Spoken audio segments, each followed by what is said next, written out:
Jésus nous invite à entrer dans sa prière, en cet intense moment de rencontre avec son Père, avant de partir pour le jardin des Oliviers. L'heure est là. Il relie sa mission et la remet au Père, à celui qui l'a envoyé. Ces ultimes paroles nous sont données comme une feuille de route.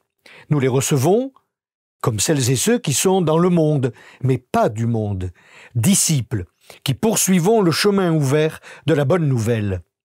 Nous partageons avec Jésus l'exigence de l'unité de ses disciples autour du nom du Père.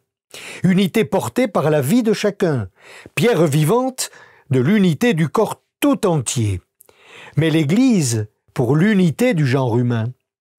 Pas une unité de façade, mais qui signifie que nous appartenons à Dieu.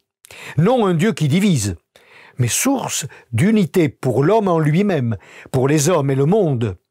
Unité prenant corps sur un don d'amour et sur la fidélité à sa parole.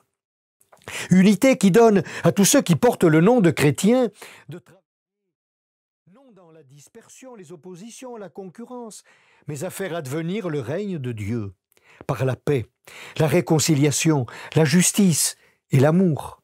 Une unité pour ensemble, porter ce signe de la volonté de Dieu, le faire connaître pour le faire aimer. C'est le service des disciples par Jésus, avec Jésus, en Jésus. Une unité qui se fonde sur la relation d'unité du Père et du Fils. Quel appel pour nous!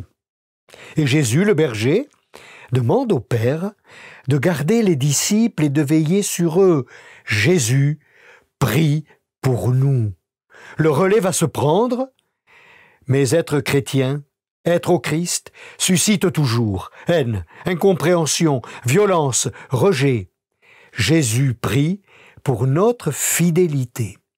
Ne pas succomber à la tentation de trahir ou de baisser les bras. La joie de Jésus a été de porter l'amour du Père. Partageons et vivons cette joie. Bon dimanche.